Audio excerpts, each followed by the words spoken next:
juga peristiwa historis. Sekali lagi, setiap wahyu adalah peristiwa historis yang harus pertama menyajikan informasi yang bisa diverifikasi mengenai kapan dan di mananya.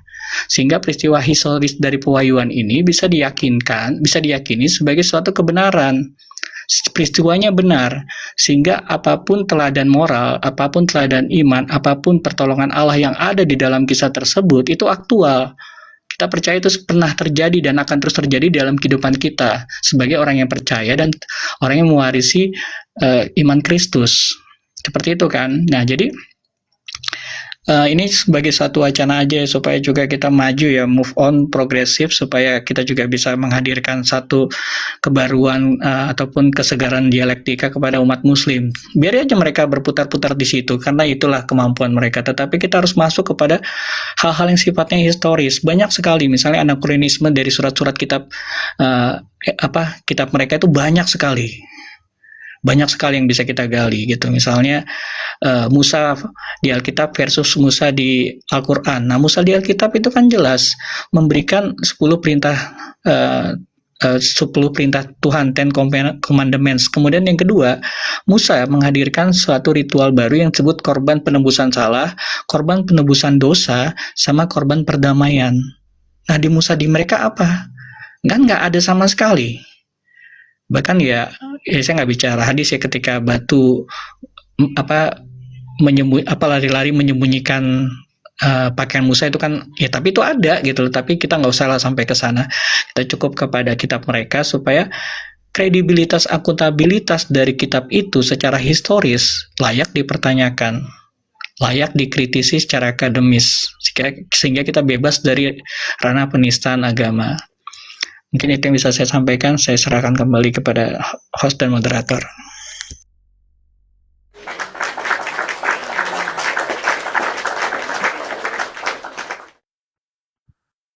Terima kasih Pak Mikir Ulung ya. Ya memang betul. Tadi barusan aja nih teman-teman. Udah deh Pak, kita nggak usah bicara agama dulu deh ya. Coba Bapak pandangannya apa nih ketika seorang laki-laki usia 50 tahun menikahi anak kecil? Menurut Bapak gimana tuh pandangan Bapak? Ngapain urusin?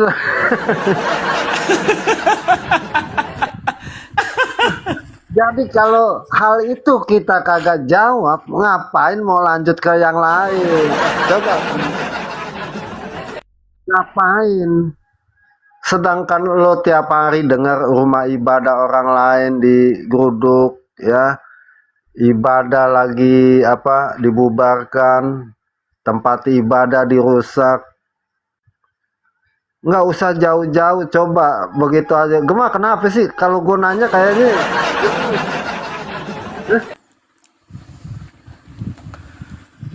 pakai jawabannya ya ngapain sih sebenarnya dia paham. Sebenarnya dia ngerti Bang, dia paham tapi dia malu kali kan gitu. Nah itu kenapa saya selalu bawa itu teman-teman, akal sehat, nurani, dan cara pandang menanggapi sesuatu ya. Jangan yang tadi sama Gema itu terlalu berat ya, yang sesimpel-simpel itu ya. Contoh lagi yang kedua nih ya, misalkan yang muslim nih, saya bilang, Pak, kalau Bapak punya makanan, mau nggak makanan Bapak dikasih ke orang lain untuk dimakan? Pasti jawabannya mau. Oh mau dong. Ketika dia jawab mau, kita kasih hadisnya begitu Gema.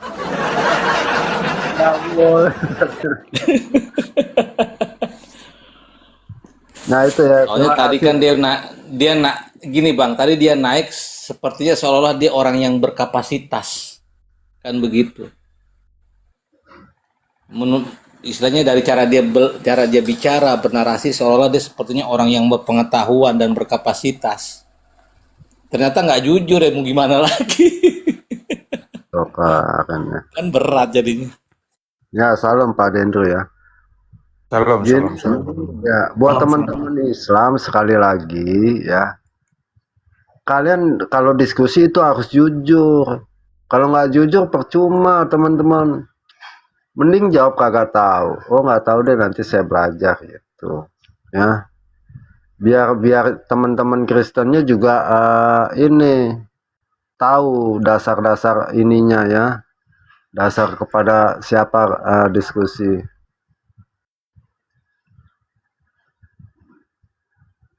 Jadi biar lebih lebih jalan diskusinya. Gitu. Nggak ada deh. Jalan. Bahkan Ngapain mikirin orang kawin?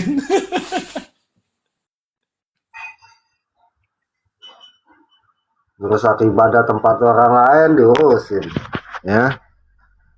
Coba deh pertanyaan sesimpel itu aja nggak bisa jawab.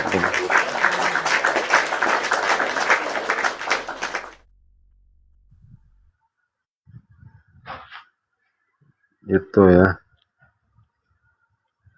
Ya silakan buat teman-teman yang muslim ya, yang mau berdiskusi, yang mau berdebat bahkan, coba deh tunjukin kemampuannya begitu ya. Jangan cerita tentang surga, jangan cerita tentang neraka. Pandangan kita kalau ada orang kawin begitu nikah gimana? Ngurus surga, ngurus neraka, begitu pandangan. Coba lah ya teman-teman muslim ya. Ini saya udah 2 hari nih ya ngebahas tentang si Donditan nih teman-teman ya. Bakalan saya tiap hari mengupas ya, merespon lah ya. Salah satunya ini nih teman-teman ya. Seorang Kristen yang nggak tahu apa-apa, lalu sebentar teman-teman saya sini ya. Saya putar nih buat teman-teman ya. Untuk apa? Supaya teman-teman jangan sampai ya paling nggak ada pengetahuan lah ya, sedikit sama saya, pengetahuannya sedikit. Bentar teman-teman. Ini sih gue jeda ini siapa? Kenapa gue mah putus-putus melulu ya? Sangat disayangkan nih. Kau Oke sebentar teman-teman ya. pakai yang instan, 1 jam sampai Texas, ibu sudah oke. Bisa dilewatin ya. Wah, Bentar, oke nih lihat nih.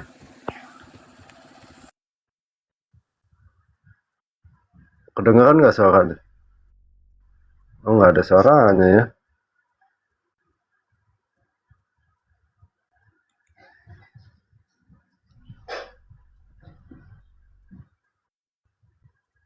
Kedengeran nggak Gemang? Nggak ada ya suaranya ya? Kenapa lah? Lalu ada, tapi suara YouTube-nya nggak ada.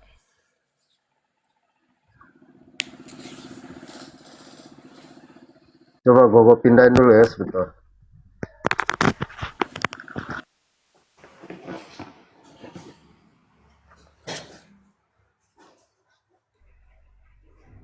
Sama juga ya, nggak ada ya. Dari soundcardnya kali ya, coba gue matiin dulu ya.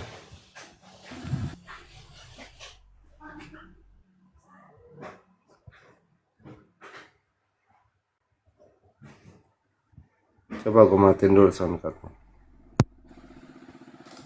Nah, gue nyalain lagi coba.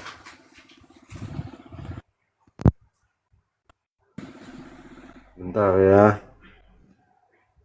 Yang ini suara gue ada gak nih? Ada suara lo.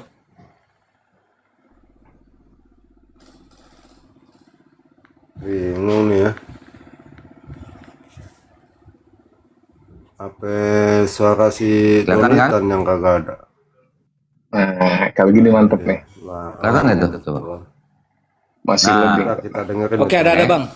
Kalau ini yang di kanan atas, di sebelahnya apa nih? Tombol cari. Ini sebelahnya kan ada versi nih. Nih, ada terjemahan Oke. baru, King James, ya kan?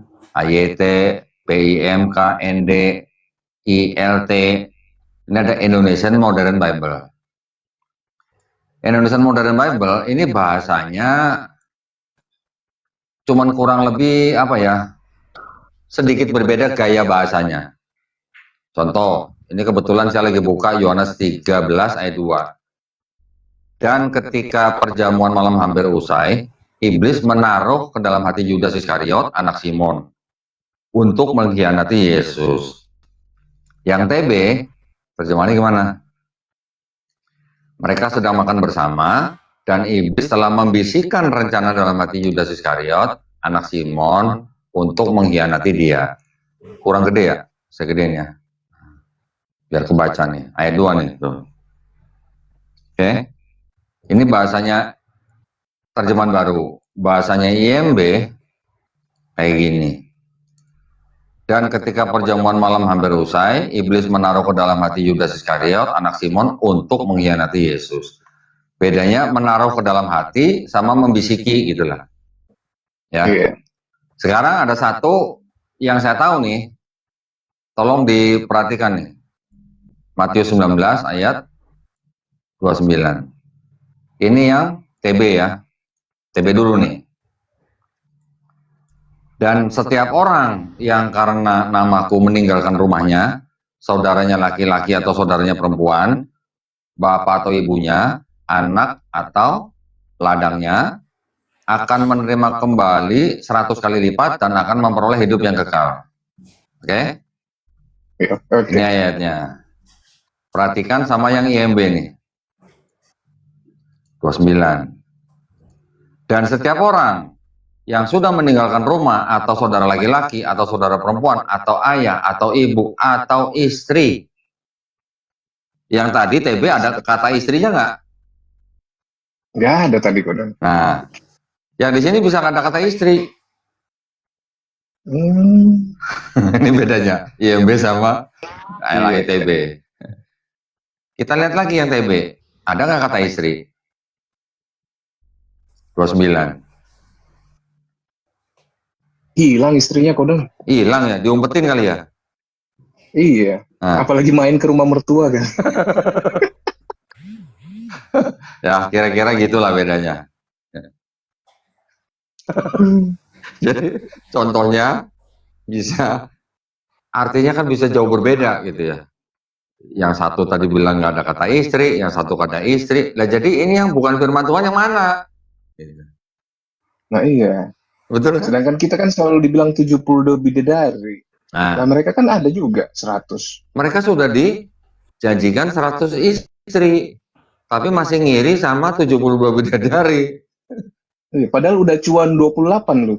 Bukan soal itu aja, saya curiganya istrinya udah pada gembrot, udah pada cerewet, makanya mereka jadi ngiri. Kan? Iya, soalnya kan kalau di surga kita kan jadi muda semua. Iya. Mungkin ini kalau ini kan istrinya nggak dibilang bakal muda lagi ya. Iya, jadi Ya. mungkin kalau yang udah cerewet, dia bayangin tuh kan, udah cerewet, gembrot 100 pun. 100. Lu bayangin, satu istri cerewet aja itu bisa bikin jin. Nah, itu gimana tuh teman-teman ya? Framingan dari siapa? Si Donditan tentang Matius 19 ayat 29. Nah, itu buat teman-teman ya. Nah, kalau misalnya kan di kitab Kristen ada 100 istri ya. Lalu ada bapaknya 100 istri karena di situ apa? Ada pernyataan 100 kali lipat gitu. Kenapa sih di dalam teks Alkitab kita dalam bahasa Indonesia itu kebanyakan kagak dipasang ya, kagak di apa katanya dihilangin karena malu gitu ya. Nah, itu gimana tuh Gemah? Tahu teman-teman gimana cara menjawabnya tuh?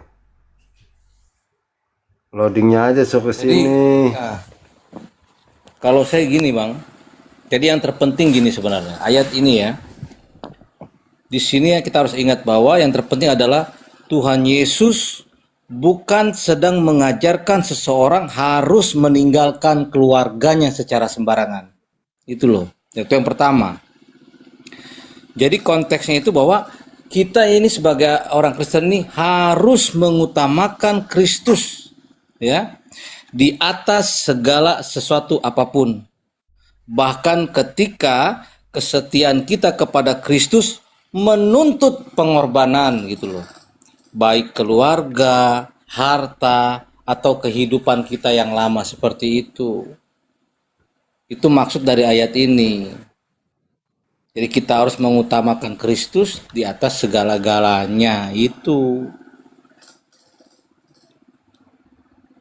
Tetap aja bahwa ada teks varian di dalam salinan-salinan Alkitab, toh. Nah, itu kita tidak nolak ya, kita harus jujur menyatakan itu adalah teks varian, kan begitu. Nah, apakah teks varian itu yang menjadi lantas mana yang kamu ikutin, kan gitu. Jadi makanya kalau Textus Receptus itu ada, tetapi kalau misalnya minority text, misalnya NIV dan beberapa lagi itu yang berdasarkan misalnya Western Horde itu nggak pakai gitu kan. Jadi bagi saya itu adalah varian teks begitu. Nah, siapa yang mana Anda harus pakai? Nah, ini harus kita lihat apa benar pandangan orang-orang yang membaca Alkitab sebelumnya itu berpikir demikian, kan begitu. Karena kita nggak punya autografnya lagi, jadi sebagai pembandingnya kita harus memiliki saksi-saksi, kan begitu. Jadi kita bisa melihatnya versi Ethiopia. Nah, versi Ethiopia nggak ada itu istri. Gitu. Jadi bagi saya itu tidak masalah yang mana yang itu berdasarkan apa yang orang Kristen ikutin. Secara komunitas itu tidak ada orang Kristen yang mau ngawinin 100 istri begitu. Ya toh? Jadi bagi saya nggak masalah karena itu adalah teks varian begitu. Jadi kalau misalnya ajaran itu diikutin pada abad-abad pertama ya, tentu kita sudah mengatakan ya bisa jadi gitu loh. Tapi nggak ada ajaran-ajaran itu dikumandangkan sejak awal kalau nanti di surga itu ada kawin-mawin, kan begitu. Sudah jelas kok. Nggak ada kawin mengawin di surga, masa dikasihkan istri 100 lagi. Nah, seperti Bang Gema mengatakan itu benar karena yang di sana itu kan yang ditekankan adalah reward. Ya, rewardnya itu kan nanti lebih banyak begitu, berlapis-lapis, berlipat-lipat sampai 100 kali lipat, bukan istrinya yang 100. Kalau begitu nanti saya juga dikasih 100 bapak dong, gitu, 100 ibu, kan nggak cocok begitu maksudnya. Tapi jelas itu ada yang namanya teks varian.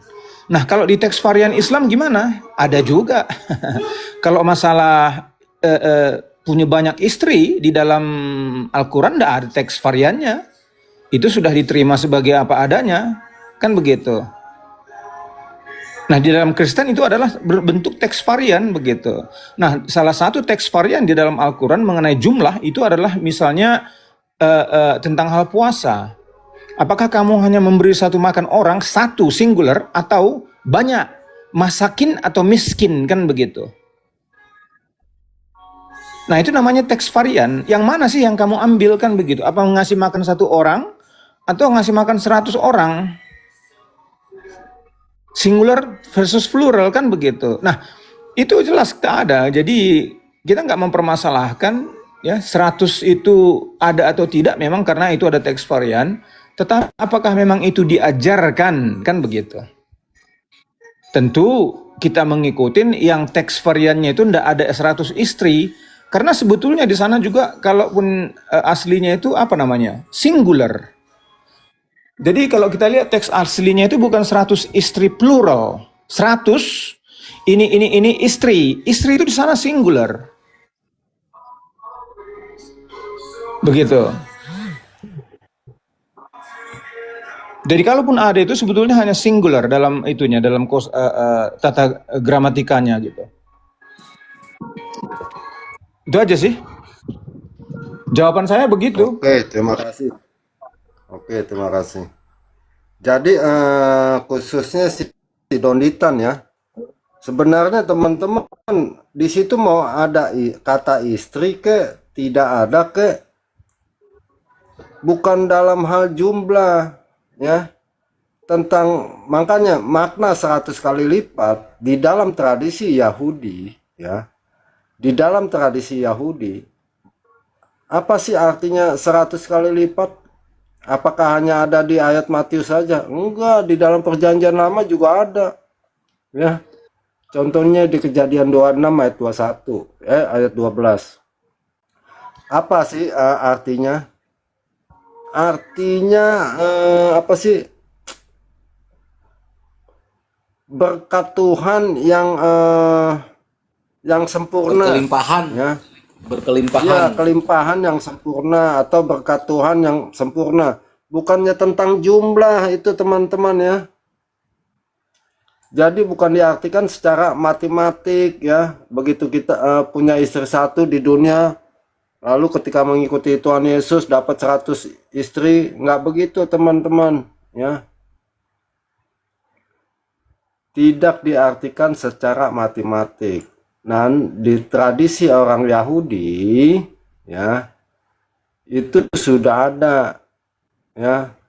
Apa artinya? Menjadi kelimpahan atau berkat yang berlimpah itu di tradisi orang Yahudi. Makanya kata-kata 100 kali lipat atau Tuhan Yesus kan mengumpamakan perumpamaan banyak sekali tuh ya teman-teman ya. Itu bahasa-bahasa kiasan ya. Bahasa-bahasa perumpamaan, bahasa kiasan atau hiperbola apa sih Pak artinya Pak? Ya. Itu dalam bahasa Alkitab teman-teman. Jadi jangan ketakutan ya. Tetapi poinnya di situ Matius 19 ayat 29 mengartikan jika kita meninggalkan bapak, ibu, ya, saudara-saudara atau bahkan teman, ketika kita mengikuti Tuhan Yesus, ya nanti itu diganti apa? Yaitu tadi berkat berkelimpahan, ya. Contohnya apa? Ketika kita nanti di surga di dalam Alkitab. Kita punya saudara banyak sekali teman-teman, tak terhingga. Itu artinya, tapi bukan mengenai sebuah apa sih secara matematik. Nah kalau Islam kan matematik ya, 72 pikirannya udah ini aja ya, apa udah wah sehari kuat nggak nih 3 nih, sehari kuat nggak nih 5 orang nih, itu 5 bidadari. Itulah ya. Kalau Betul kayak gitu kata Pak kapan pakai Dendu. celananya? Itu betul kata Pak Dendu ya. Ada atau tidak ada itu masalah teks varian ya teman-teman. Taruh ada juga nggak masalah ya.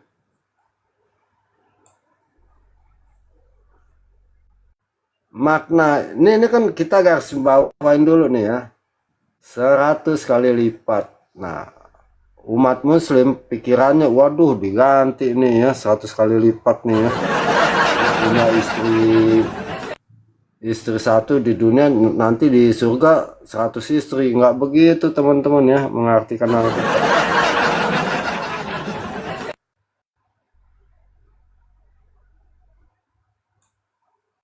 Sudah jelas di sana. Kalaupun ada teks varian, itu bukan jamak begitu loh.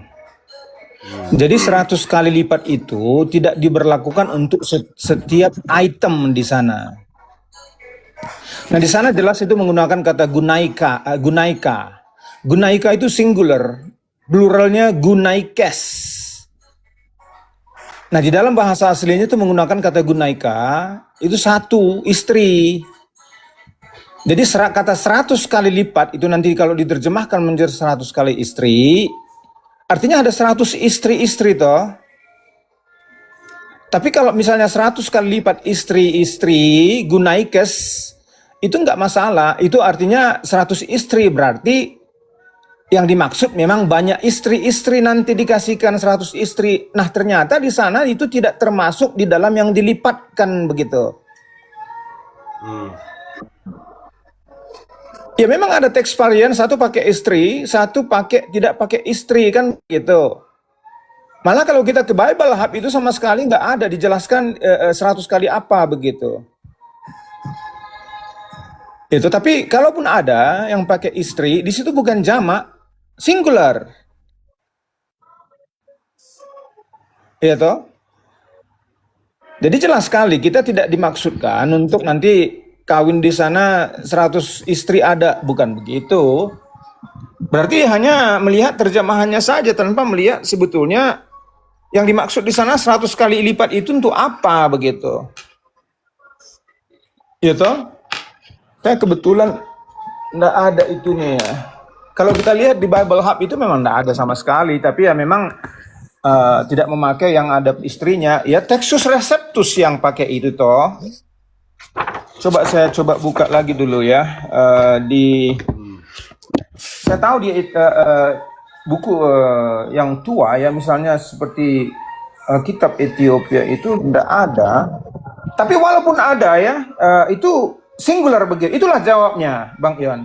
Kalaupun ada itu bukan 100 istri-istri, 100 yang lain-lain, tetapi istrinya enggak dikalikan 100 begitu.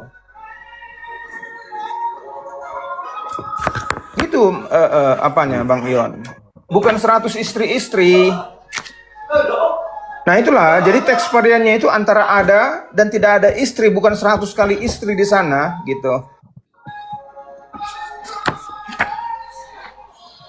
Jadi jawab saya begitu sih. Kalau masalah teks varian itu saya akan nggak masalah.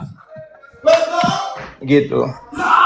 Malah kekayaan itu menunjukkan bagi kita ya bahwa itu adalah salinan yang memang adalah disalin manusia. Kita nggak mengklaim gitu kalau nggak ada teks varian. Yang klaim-klaim nggak ada teks varian itu kan hanya Islam, sampai ke titik komanya sama katanya lah. Kalau titik komanya sama, kenapa satu orang miskin sama puluhan atau ratusan atau lebih dari satu disamakan, kan begitu? Kan teks varian juga. Banyak sekali teks varian di dalam Al-Qur'an atau di dalam Al-Qur'an, dalam qiraat ya. Dalam qiraat yang ada itu kan banyak sekali. Bahkan teks varian daripada manuskrip itu sendiri, manuskrip Al-Qur'an sendiri banyak sekali. Ribuan tuh. Tapi kan kita nggak mempermasalahkan di sana. Kita mempersalahkan memang itu diajarkan atau tidak, kan begitu.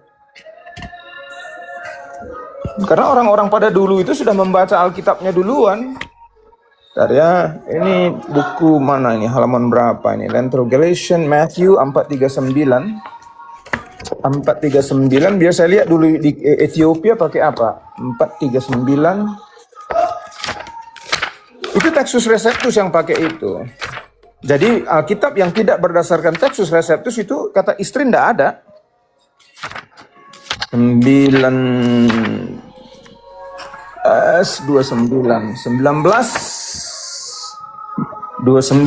di translasi ya tidak ada. And whoever has left houses, dan siapa saja yang telah meninggalkan rumahnya, saudara-saudarinya, bapaknya, ibunya, atau anak-anaknya, ataupun ladang-ladangnya demi namaku, for my sake, will receive 100 times, akan menerima 100 kali, as much, and will inherit eternal life. Jadi dalam kitab Ethiopia pun tidak ada. Padahal Ethiopia ini kan berdasarkan Grema ya, kitab GS yang berbahasa GS itu udah ada di abad-abad keempat. Jadi sudah lebih awal sendiri tidak punya begitu. Yang pakai istri.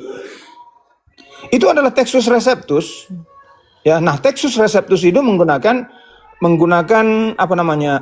Salinan yang kemudian begitu, yang lebih muda lah begitu. Nah, walaupun demikian, ya, itu tidak dimaksudkan 100 istri karena itu hanya singular begitu. Genaika pakainya, bukan genaikes. Itu aja Bang Ion.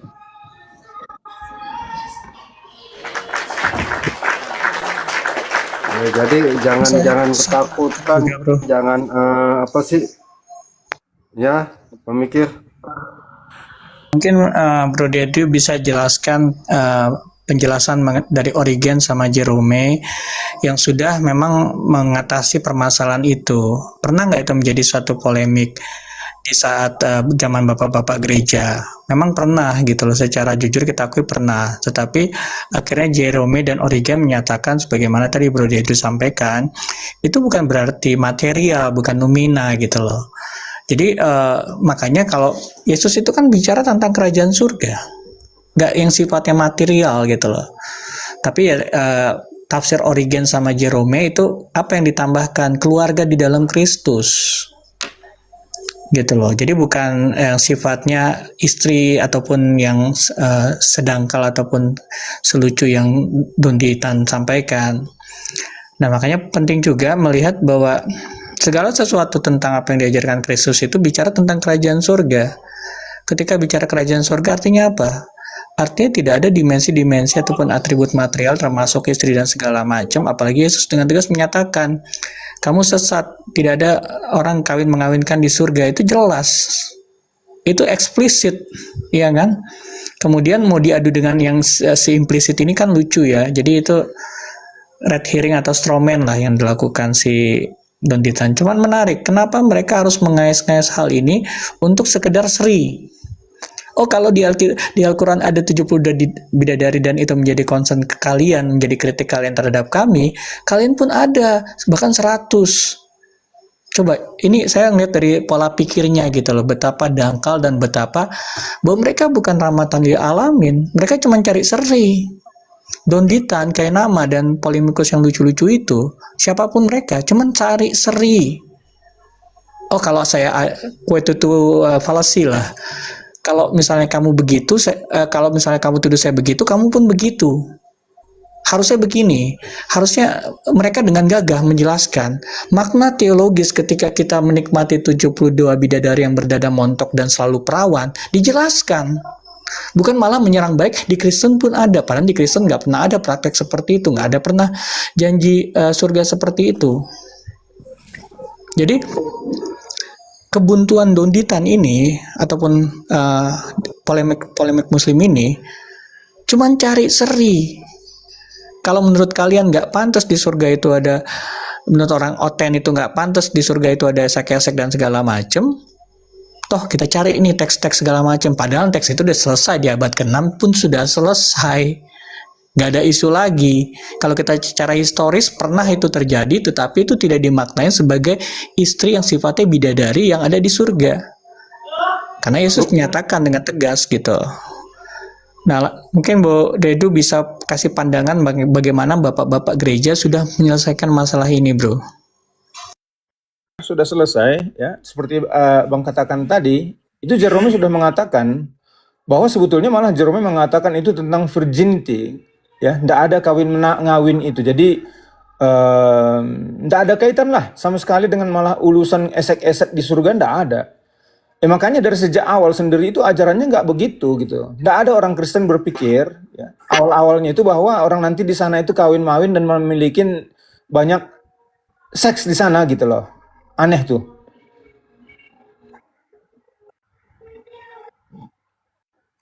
Ya silakan, itu aja, tidak ada masalah lagi.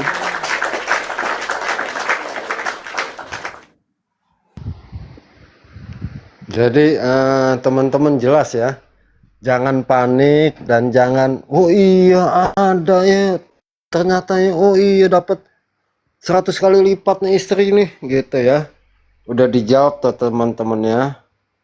Justru Tuhan Yesus menceritakan ya, kerajaan Allah. Apa sih poinnya? Bukan tentang jumlah istri ya. Kamu sesat, kamu tidak mengerti kitab suci. Pada hari kebangkitan tidak ada kawin dan mengawinkan, karena hidup seperti malaikat gitu. Jadi kalau misalnya pemikirannya di situ istri betulan, istri kuantitas, jumlah, artinya tidak nyambung, Jack. Donditan. Dondi, lama orang awam aja lo begitu. Coba kesini nih, lama-lama kok bisa disetir sih sama si Dondi ini ya. Ya, tiap hari nanti ya saya ini ya saya bahas tentang polemik-polemik ya teman-teman ya. Yang selalu di komalnya atau bukan di komalnya ya, di YouTube-nya gitu. Tapi harusnya saya juga harus ada tandem nih teman-teman nih ya. Kalau nggak ada tandem kurang seret teman-teman saya. Yaitu baru satu ayat ya kemarin, banyak beberapa yang disampaikan ya tentang oh kita sama kok ya, di Kristen hanya namanya Yesus, di kita Islam gitu, lalu mau menyamakan ya, yang katanya Alkitab itu sudah diubah-ubah, tapi diambil-ambil ayat-ayatnya ya. Yang katanya Alkitab diubah-ubah lalu diambil untuk menyerang kekristenan juga. Ada apa enggak sih itu ya, muslim-muslim? Sadar apa enggak sih muslim-muslim ya? Kalian yang katanya Paulus ini, Paulus begitu ya, Yesus begini, Yesus begitu, tetapi memakai perkataan Paulus, memakai tulisan-tulisan Paulus untuk apa? Untuk menyerang kekristenan. Itu nyambung apa kagak sih? Nyambung nggak Pak Dendro sama pemikir?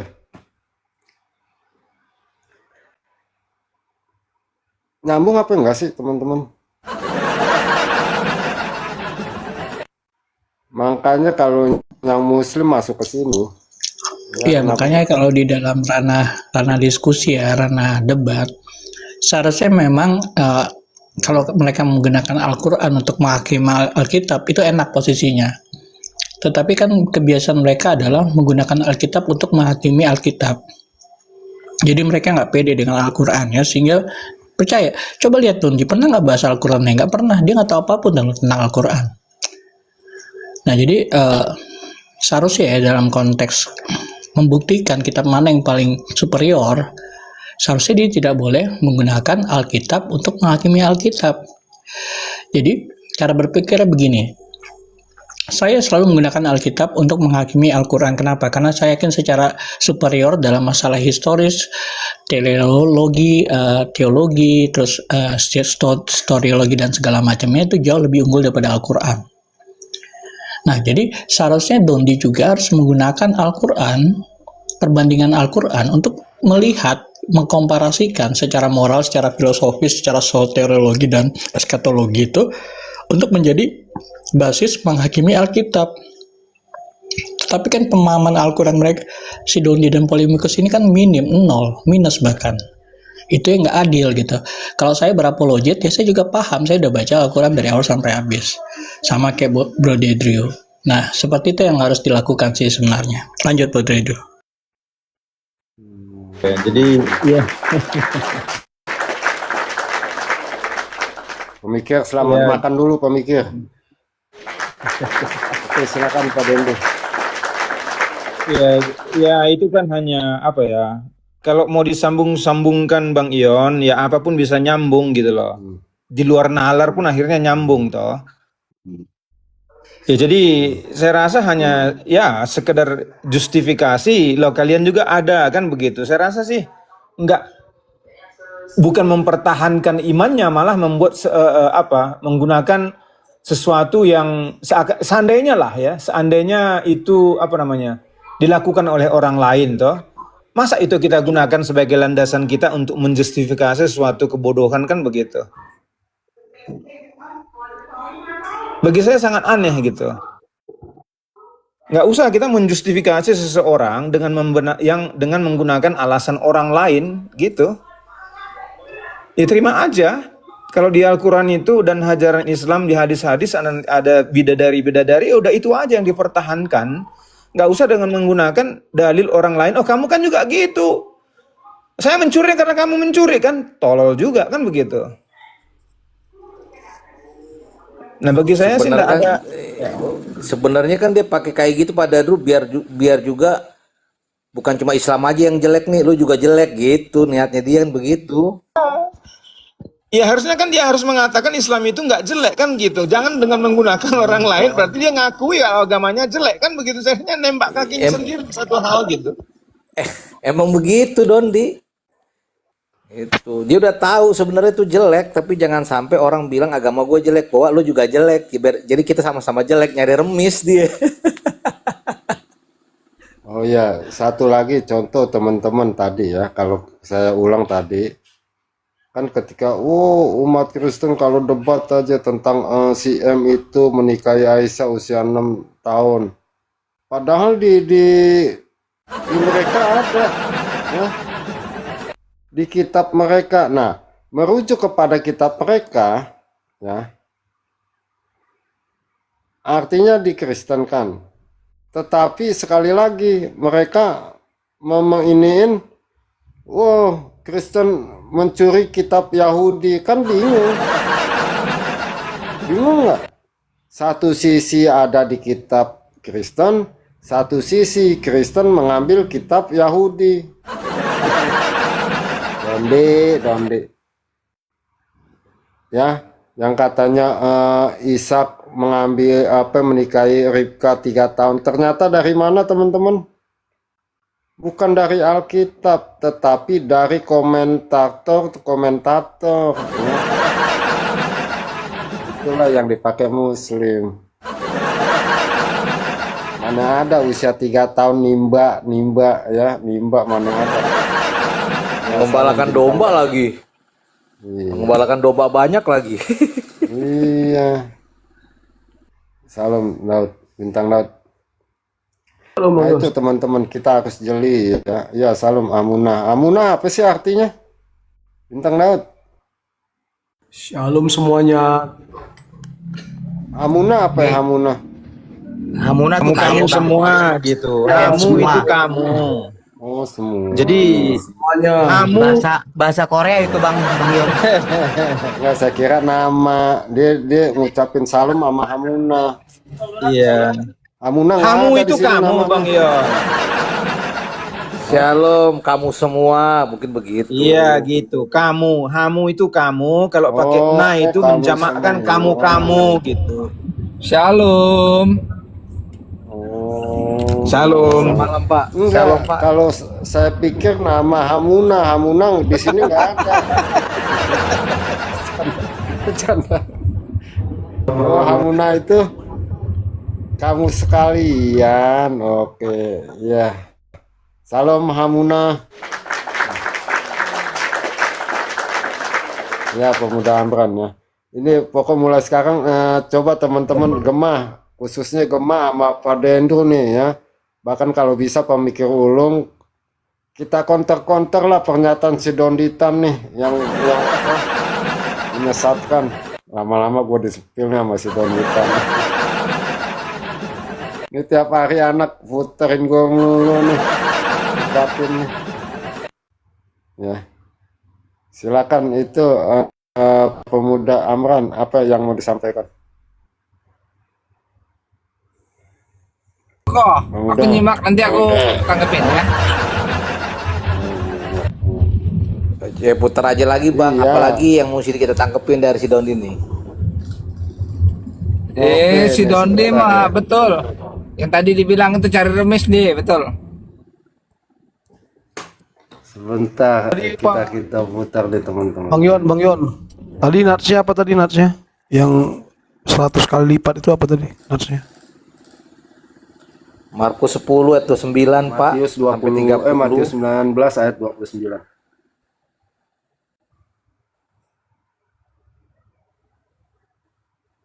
Nah, fokusin di situ bukannya ada istri ataupun tidak ada ya, tapi fokusnya tentang kata 100 kali lipat.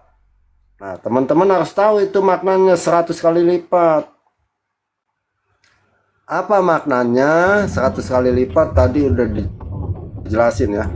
Tradisi orang Yahudi 100 kali lipat artinya berkat yang berlimpah atau berkat full lah ya. Gitu. Apa sih dalam bahasa Inggrisnya apa sih? Apa tuh Pak? Bahasa Inggrisnya apa ya? Izin bicara Berkat dong full, sebentar berkat untuk ayat itu. Ya silakan, oke. Ya silakan. Jadi berbicara tentang 100 kali lipat itu kadang-kadang polemikus hanya sorot kata istrinya ya. Tapi ayah kandung, ibu kandung, lalu kakak kandung itu nggak disorot, hanya istri. Nah memang ada kata gunai. Gunai ini bisa diterjemahkan juga saudara kandung. Pokoknya untuk sebutan perempuan yang terdekat itu bisa disebut dengan gunai. Nah terlepas daripada apapun itu, kita berpikir apakah nanti di sorga kita dapat 100 ayah kandung? Apakah di sorga nanti kita dapat 100 ibu kandung? Apakah nanti kita dapat 100 kakak kandung? Nah itu nggak dilihat, yang disorotnya hanya 100 istrinya. Padahal bukan seperti itu. Kata kuncinya adalah hidup yang kekal. Hidup yang kekal ini itu kualitas kebahagiaannya melampaui dari apapun yang kita terima, 100 kali lipat kebahagiaannya. Sempurna, perfect kualitas hidup yang kekal yang kita terima itu. Jadi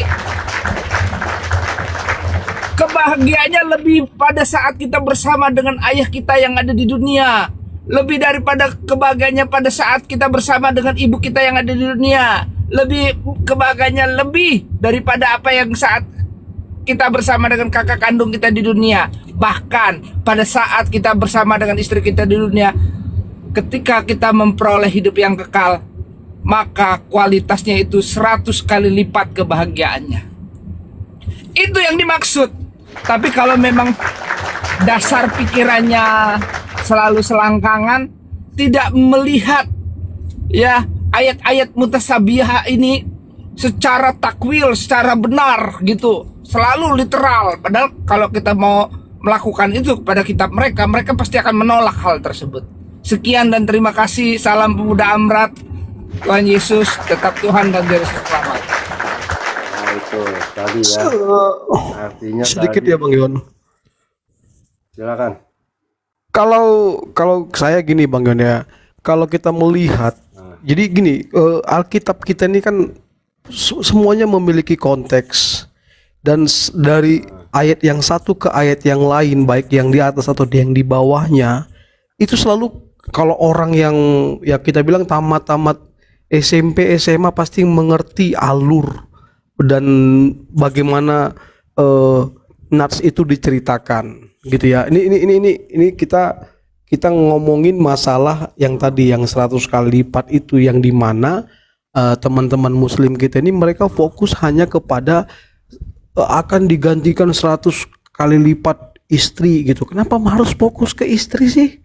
Kan gitu kan. Sementara dalam nats itu dia tidak membicarakan merit system atau sex system. Begitu ya. Yang dibicarakan di sana bagaimana upah mengikut Tuhan Yesus. Kan begitu.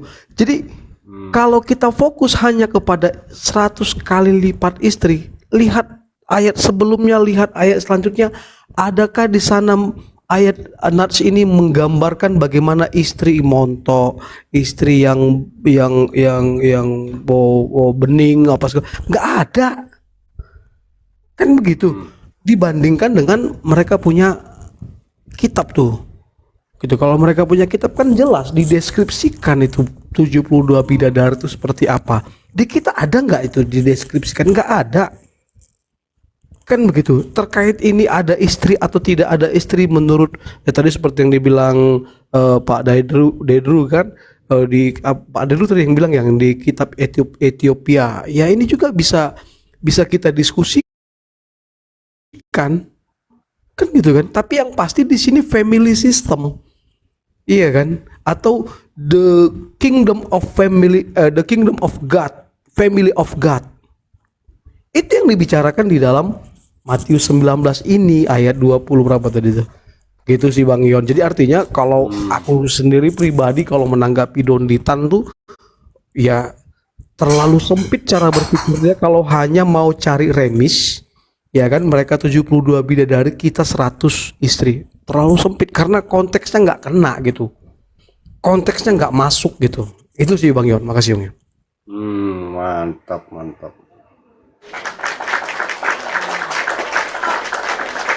Ya, mau itu aja 5.000 aja, nggak usah banyak-banyak. Lu beli somai lu ya? Teman-teman beli bakso ada nggak yang 5.000? Ada nggak? Ya gue demen kuahnya aja, gue mah ya. Bakso Malang gue demen kuahnya aja. Entar di framing sama si Bom nih, direkam nih. Yon, kalau makan bakso 5.000 jangan debat sama gue deh.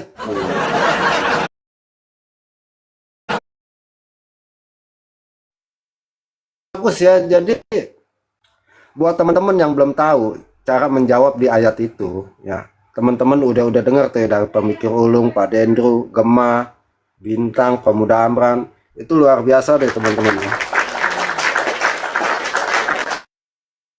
Jadi bukan tentang pikirannya ngesek aja, ya kan udah jelas, kamu sesat, kamu tidak mengerti kitab suci. Pada hari kebangkitan, bagaimana mau menerangkan itu istrinya ada 100, Dondi? Mana ada? Oke, kita baca lagi deh. Yang mualaf bilang dilarang baca sama mamanya. Ini kan framing-framingan teman-teman ya. Kita putar nih teman-teman ya. Kita putar teman-teman. Iya.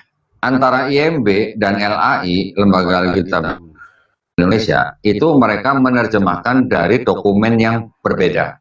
Tapi walaupun berbeda, tapi berbedanya nggak banyak lah. Hanya ada beberapa kata yang ada bedanya. Contoh, saya perlihatin ya, sebentar ya. Ya. Ini supaya buat yang nonton juga bisa tahu nih.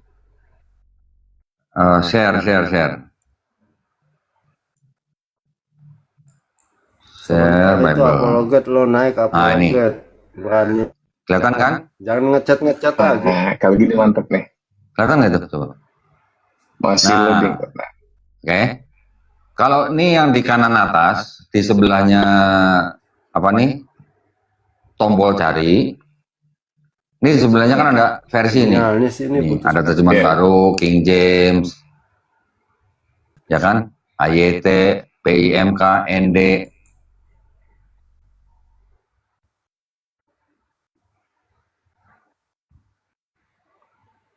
Nggak jelas ya kemarin, putus-putus ya teman-teman ya. Sinyalnya nih. LAITB. Ya, putus-putus sinyalnya nggak bagus. Kita lihat lagi yang TB. Ada nggak kata istri? 29. Hilang istrinya kodong. Hilang ya, diumpetin kali ya. Iya. Nah. Apalagi main ke rumah mertua kan. Ya kira-kira gitulah bedanya. Jadi contohnya bisa, artinya kan bisa jauh berbeda gitu ya. Yang satu tadi bilang nggak ada kata istri, yang satu kata istri. Lah jadi ini yang bukan firman Tuhan yang mana? Gitu. Nah iya. Betul. Sedangkan kita kan selalu dibilang 72 bidadari. Nah Nah, mereka kan ada juga 100. mereka sudah dijanjikan 100 istri, tapi masih ngiri sama 72 bidadari. Iya, padahal udah cuan 28 loh Pak. Bukan soal itu aja, saya curiganya istrinya udah pada gembrot, udah pada cerewet, makanya mereka jadi ngiri. Kan? Iya, soalnya kan kalau di surga kita kan jadi muda semua. Inilah ya. Kalau di Islam beraninya monolog, ya. Monolog dan mereka membahas kitab suci orang santai-santai aja.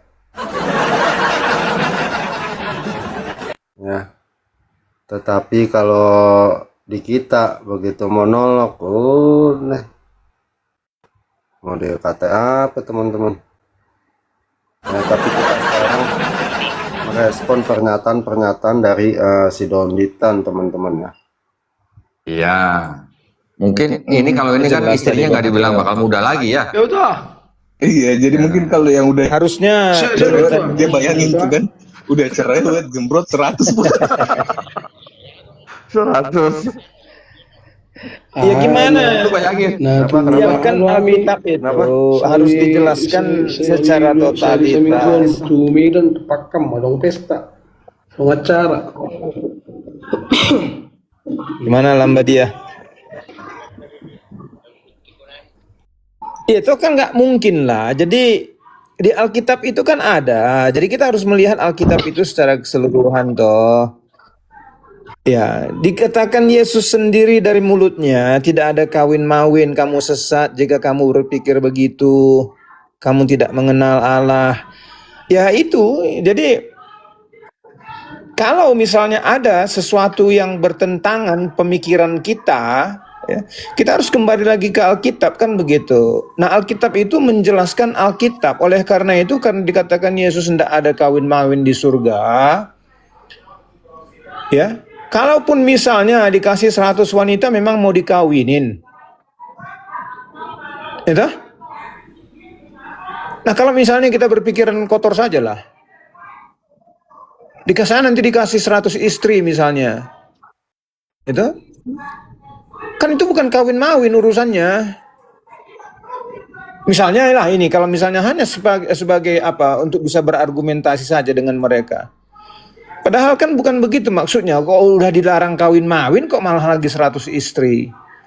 Nah dengan demikian oleh karena itu bisa kita lihat ajarannya itu sebetulnya bagaimana kan begitu. Karena di bumi ini aja kita nggak dikasih 100 istri. 2 pun nggak diizinkan. Kecuali dengan karena penjinahan. Itu pun nggak kalau seseorang itu harus sudah cerai ataupun sudah meninggal dulu toh. Jadi kenapa kita harus ya namanya itu ya udah berpolemik ya. Kenapa dia tidak memakai ayat itu yang mengatakan tidak kawin-mengawin di surga, kita hidup seperti malaikat. Itu? Oleh karena itu interpretasi Matius 19:29 itu ya angka 100 itu kan bukan harus menunjukkan dilipatkan setiap bapaknya dilipatkan 100, ibunya jadi 100, saya misalnya 100 ibu nanti di sana di surga.